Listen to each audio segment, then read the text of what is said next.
What's going on, people? AdamMcKola here. Just left Wembley. Absolutely gutted. Manchester City are beating Manchester United 2-1. David De Gea, man. I mean, what the hell is going on for that goal? Do you know what I mean? You can look at the first goal as well. Both of Manchester City's goals today come from mistakes from Manchester United. Look, Manchester City are an amazing football team. They play amazing football, and they can cut you apart. They can be death by 1,000 passes at times. But today we gave them so much opportunity. You look at the first goal, Lindelof doesn't attack the header. They've got so much space. Gundogan's laughing. Yes, it was a great goal, but he's probably thinking, why have I got so much space? Then you look at, you look at the second goal, Gundogan. The ball bounced about 6 times before it reached David De Gea's net. What is going on there? Now, I know we all love David De Gea, but the fact that he's getting a new contract and he's staying at Manchester United leaves a lot to be said. And you look at this team today, we're bringing Weghorst off the bench. We're bringing McTominay off the bench. It says all you need to know about where Manchester United are in comparison to Manchester City. Eric Ten Hag has done an unbelievable job this season, getting 3rd place, getting a Carabao Cup, and making sure we win a trophy for the first time since 5 years, and getting to another final. But today, it was just gutting. You can see that early goal within about 10 seconds. It's a poor goal to concede as well. Lindelof's got to do better.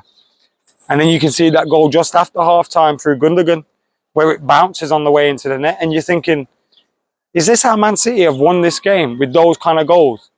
It was just so poor from Manchester United. And look, I'm not sure whether our goal was a penalty or not. I don't have the benefit of seeing replays and all those kind of things. But once we got back into the game and it was 1-1, you're thinking, go on, Reds, push on, get another goal maybe. I was feeling really confident turning up here today. I don't know what it was. I just felt we'll get a result. The pressure's going to be on them. They're trying to win the treble. Everyone's going to be talking about that. Make sure they feel the pressure. And you let them score after a minute. It's an absolute shambles. De Gea, man, what are you doing, bruv? In goal. De Gea, what are you doing? How was that ball bounced 4, 5, 6 times before it's got to you? How? How are you letting that in? If that doesn't ring off alarm bells, I don't know what will happen. And the problem for Man United is we're probably going to be left with David De Gea next season because we don't know who our owners are going to be next. We don't know who we're going to be signing. We don't know how much our budget is. We don't know anything. And we're probably going to be stuck with that. And the manager's got to deal with that. That's probably why the manager's gone, look, he's getting a new contract. I'm happy with him. Because what other choice does he have? He wants to bring in a striker. He wants to bring in a midfielder. He wants to bring in that. If you want to bring in those players, you ain't going to be able to do that and replace your #1 goalkeeper. And today, man, it was just shocking. Shocking from David De Gea. And I don't even think City played that well. We played that well. There weren't many chances for either team. When Garnacho came on, he had a chance that just went wide, and you're thinking, oh, maybe, just maybe, we got a chance. But now we let it slip. We let it slip. And they're now doing the double. They've won the league. They've won the FA Cup. They've got a Champions League final coming up. Now, look, I know look, Fergie's treble is obviously better. It's organic. We haven't had to cheat. We haven't had to do any of that. We haven't got 115 charges laying above our name. We haven't got any of those sort of things. But you still don't want no one else to do the treble. And you still don't want these curly watts twats doing the treble. And it looks like they're about to do it. They've got Inter Milan coming up next.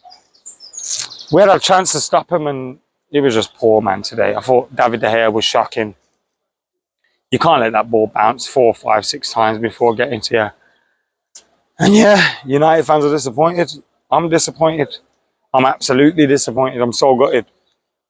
What a season it's been. It's been a good season for Ten Hag. Getting 3rd, getting a cup, getting to a cup final, quarter-final of the Europa League. It hasn't been a bad season at all. But when you lose to Manchester City, whilst they're on their way to a possible treble, it's probably going to be a treble now. They're going to beat Inter Milan. You just have to do a little bit more, and I felt like we didn't today. We didn't today, and I'm so gutted, man. I'm so gutted. So gutted. Oh. Anyway, Thank you for tuning into the channel all season. It's been some hell of a roller coaster. It really has. We've had a good season. We've got a good summer coming ahead. But if these twats win the treble, these Boovy, Lawrence Bury twats win the treble, Curly Watts twats win the treble, it's going to be horrible. It's going to be horrible.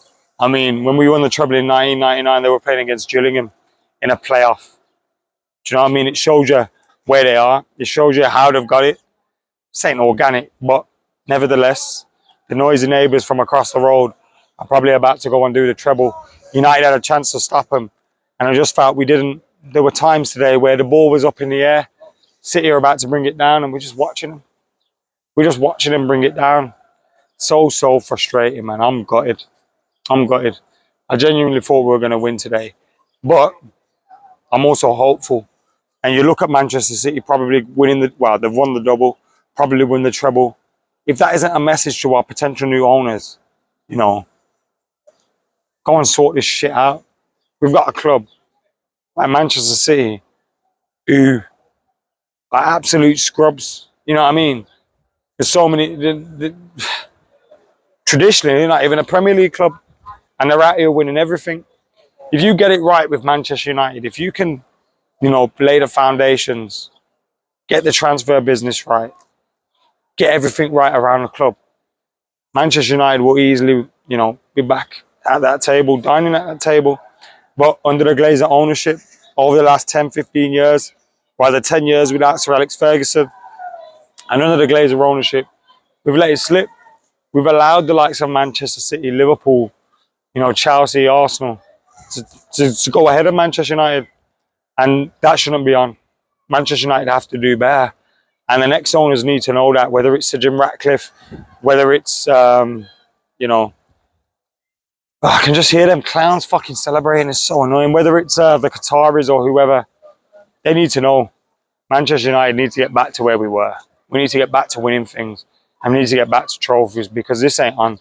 And we shouldn't be letting a team who, when we won the treble in 99, we're digging it out against Gillingham, beating us to cup finals. But here we are, 115 charges, and here they are. So gutted, man. So gutted. Anyway, let us know your thoughts in the comments below. Thank you for subscribing and watching the channel throughout the season. We'll have plenty more coming, and I'll have plenty more this week. But for now, see you in a bit.